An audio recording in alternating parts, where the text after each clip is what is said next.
Mas nós não disputamos com time A, time B ou time C. Acho que a competição ela faz com que a gente, a cada jogo, ela tenha que pontuar e fazer o seu melhor. Então, não dá para direcionar para um diretamente. O que eu posso dizer, complementando o que eu posso te dizer é o seguinte: igualdade, tem que ser igual. Ou parecido, no mínimo parecido. Não pode ter muita diferença, não. Tite, Luana Trindade, aqui da Flá TV. Boa noite para vocês, parabéns pela vitória. É uma vitória que, inclusive, faz o Flamengo voltar para a liderança. Queria que vocês analisassem o jogo para a gente, um jogo que o Flamengo teve muita consistência defensiva e muito volume ofensivo também. Fez um jogo equilibrado nessas duas ações, concordo na que tu te referiste. Ele fez um primeiro tempo com um volume muito grande. Talvez tenha tido no goleiro adversário o nome do jogo. Voltou no segundo tempo, os primeiros 10 minutos, o ímpeto maior do Atlético Goianiense, a gente já retomou em seguida. Fez o 2-0 e esteve muito próximo de fazer o terceiro gol, então ele teve essa consistência. Eu digo assim que ela é de equilíbrio, ações ofensivas, ações defensivas, bolas paradas ofensivas e defensivas. Quando a gente equilibra essas ações, a gente seguramente está numa performance boa ou muito boa, que não foi o caso.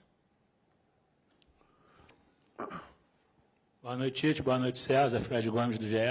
Tite, queria te perguntar em relação à tua escolha pelo Matheus Cunha hoje, o que motivou, se os jogadores que foram descansados hoje, que foram poupados, sei que você não gosta do termo poupado, mas que não começaram hoje, se eles iniciam na quarta, e por que o De La Cruz não ficou no banco? Obrigado.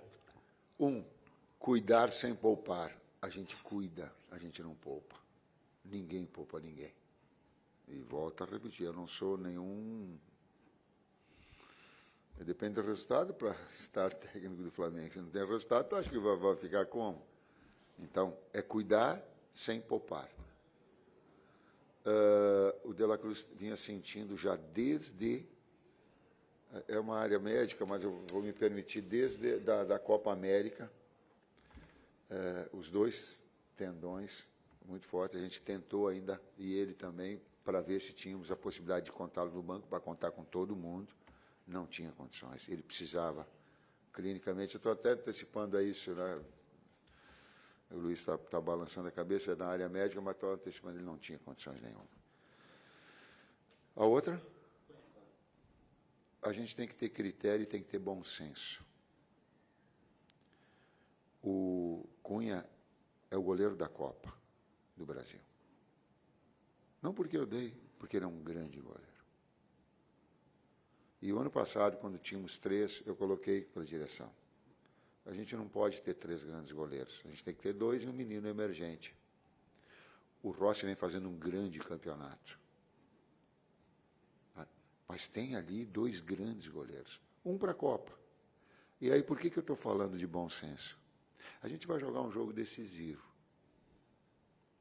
O jogo anterior, um dos jogos, isso a gente já tinha conversado com a direção, um dos jogos ele ia jogar do Campeonato Brasileiro para que justamente desse a oportunidade de ritmar, de sentir o calor, a pressão, a expectativa.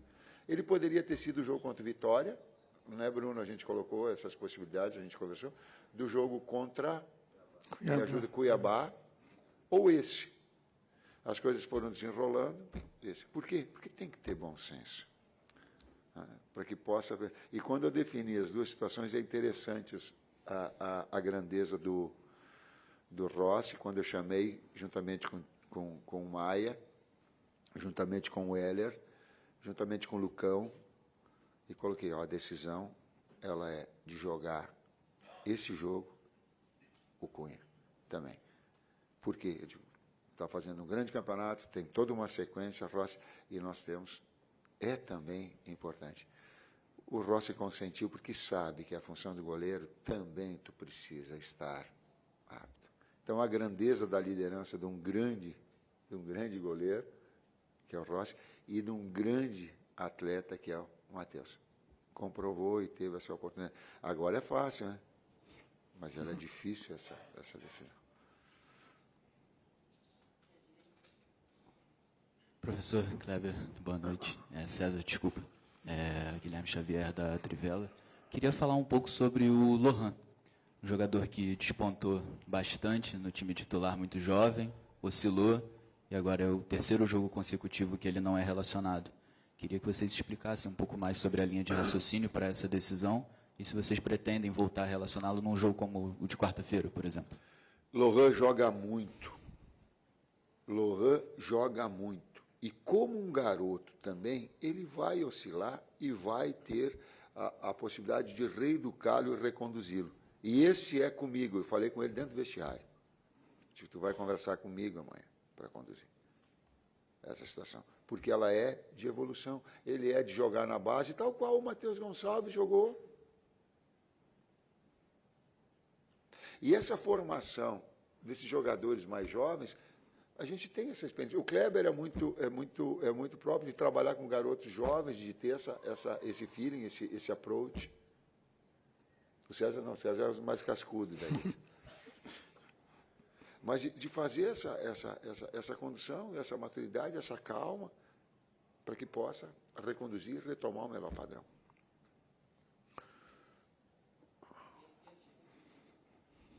¿Qué tal, profesor? Buenas noches. Quería hacer una consulta extracampo. Esta semana conocimos una situación familiar un poco delicada de Eric Pulgar. Y le quería preguntar por cómo lo han abordado como comisión técnica esa situación. Eu tomei ciência, porém não profundamente, nós, né, tomamos ciência não profundamente. Particularmente, assim, se ele tivesse aberto para a gente alguma possibilidade, né, nós sempre estamos aí para ajudar a ele e a qualquer um, né? Porém, não tivemos essa relação, né? Em termos de comportamento para conosco nos treinamentos, não teve nenhuma alteração. Então, entendo que isso é muito particular, né? Não dá para você invadir a vida de alguém, de qualquer pessoa, por mais proximidade que tenha, por mais, né, que possa ajudar sem essa abertura, né? Eu vou invadir. Eu vou invadir. Eu vou invadir. Vou me permitir invadir. O Eric é uma grande pessoa e valoriza a sua família, muito grande. E isso é digno. Isso é muito digno. Ele valoriza os seus familiares, as pessoas próximas. Conceitualmente, isso é de uma dignidade muito grande. Ele é de fazer assim, ó. Vem cá. E se sentir acolhido.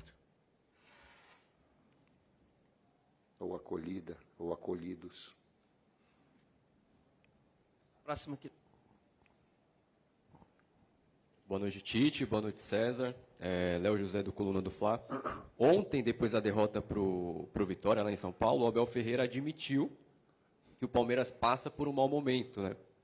E eu queria saber de vocês se a comissão técnica usa a fase negativa do adversário, no caso do Palmeiras para quarta-feira, se usa essa fase, esse momento negativo para projetar alguma coisa, algum ponto específico da preparação do Flamengo para esse jogo contra o Palmeiras na próxima quarta. Cara, nós temos que cuidar de nós, né? A gente tem diariamente aí muita coisa a ajustar, a resolver, enfim. Não dá para direcionar para um determinado clube, independente do que eles possam estar passando lá. Acho que o nosso dever é estar extraindo o máximo de cada um aqui, nos preocupando com o dia a dia. Quando for enfrentar o Palmeiras, sim, ter todo o cuidado, como sempre foi aqui o retrospecto nosso, não só para o Palmeiras, mas para toda e qualquer equipe.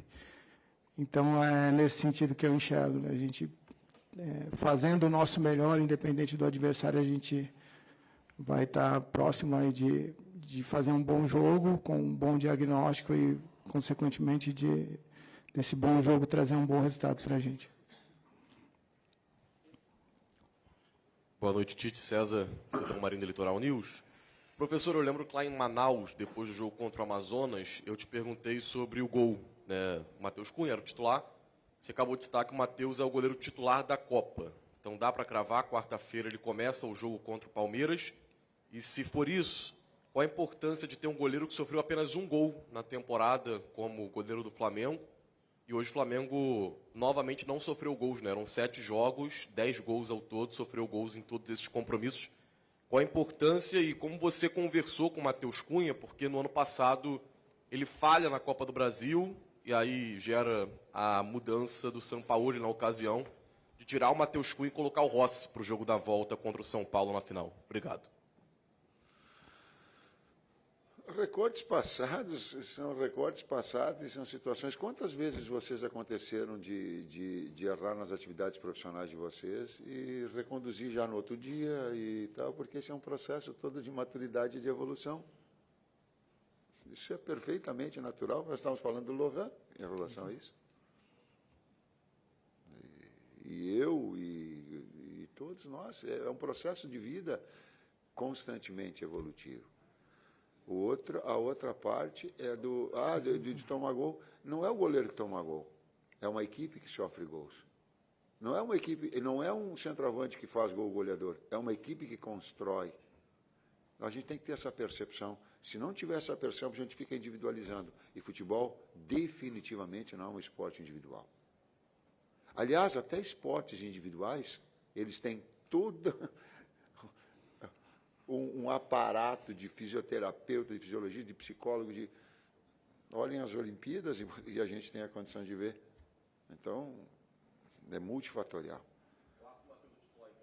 Quarta-feira o Matheus é titular, sim.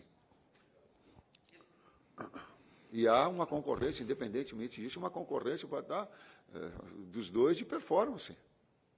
Ela é de qualidade, ela não é definir tu é esse, tu é aquele, tu é na Copa do Brasil, tu é os outros. É oportunidade. E é essa evolução, essa briga do sarrafo na qualificação profissional de cada um de evolução. Tite, aqui, César, boa noite, boa noite. Marcos Martins, do canal da QSRN. Eu queria te perguntar, Tite, a respeito de alguns avanços ali no nosso lado esquerdo que o Atlético Goianiense realizou. Você citou a abertura do segundo tempo, né, que ocorreu um avanço ali, a defesa do Matheus Cunha no cabeceio, mas na reta final ali do primeiro tempo também ocorreram 2 avanços ali em sequência do Atlético Goianiense. E aproveitar a pergunta em relação ao setor do lado esquerdo, se o Cebolinha ele retornou bem fisicamente, no aspecto físico ali, porque em alguns momentos da partida aparenta oscilar um pouco nessa questão. Queria te perguntar a respeito dessas 2 questões. Taticamente, os avanços do adversário do lado esquerdo, e o Cebolinha individualmente. Vou falar o que nós estávamos conversando dentro do vestiário, e eu falei para o Bruno e para a comissão técnica que estava toda ali, eu digo, ó, o último campeonato brasileiro que eu disputei como técnico foi 2016. Depois acompanhei, é lógico, jogos, vindo, televisão, só que aí tu vivenciando ele, tu sentindo ele no enfrentamento, é outra coisa. Por que eu estou falando isso? Até 2016, eu não vi um campeonato onde a parte de baixo está tão para cima e a parte de cima, teoricamente, está tão para baixo e ele está mais achatado.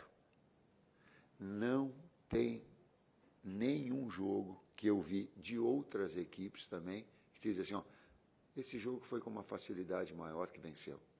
E não vai ser. Então, Atlético Goianiense é boa equipe, muito bem dirigida. Hoje tu tem toda a qualidade em termos físicos, eles estarem sempre na plenitude.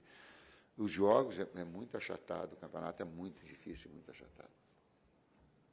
Bom, eu acho que é isso mesmo, essa igualdade, né? Esse equilíbrio na competição faz com que determinados momentos do jogo, a equipe adversária, né, ela vai ter mais posse, vai criar mais oportunidades, ninguém é soberano 100% dos minutos. O importante é que nós, nesses momentos, né, a gente conseguiu controlar e já tínhamos feito um estudo sobre as forças do adversário e conseguimos neutralizá-las, né? Finalizaram, mas não se conseguiram concluir em gol. Fisicamente, sim. Tá no processo de retomada. Normalmente, quando o jogador fica um certo tempo, a gente precisa, é natural. É natural que ele venha buscar. Está no processo evolutivo. A última pergunta aqui. Tite, César, boa noite, parabéns pela vitória. Dois jogadores com altíssima minutagem, né, vêm sendo importantíssimos para o Flamengo, o atacante Pedro e o meia Gerson. O Pedro, inclusive, recebeu o terceiro cartão amarelo, não joga diante do São Paulo pelo Brasileiro, mas está à disposição para quarta-feira. E o Gerson, que é um fenômeno, se eu não me engano, 20 jogos seguidos pelo Flamengo, ele que passou por uma situação dificílima, que foi uma cirurgia no rim, e cuja importância extrapola a questão técnica, né? Ele que é o capitão e um dos líderes da equipe. Como é que está sendo trabalhada essa situação desses jogadores que, obviamente, devem estar sentindo essa sequência? E, no caso até do Pedro, né, com as opções do Carlinhos e do Gabriel Barbosa, que, inclusive, foram importantes mais uma vez, hoje foram utilizados, depois de terem sido muito importantes, diante do Vitória, lá em Salvador. Bom, são dois atletas que importantes para a equipe, né? Nós já fizemos essa gestão de minutos com o Pedro na última partida, hoje também. No caso do Gerson, nós estamos utilizando especificamente em dois setores, né? No jogo passado até como um primeiro meio-campista. Tudo isso respaldado pelo departamento médico, né? Todo pós-jogo nosso tem essa revisão física, clínica, para que a gente, como o Tite acabou na primeira pergunta falando sobre o De La Cruz, nenhum atleta vem para campo sem a condição e nem permanece em campo sem uma condição específica para isso. Então, o Gerson e o Pedro merecem, né, assim, um cuidado maior e a gente tem tido esse cuidado. Ok, obrigado, boa noite. Valeu.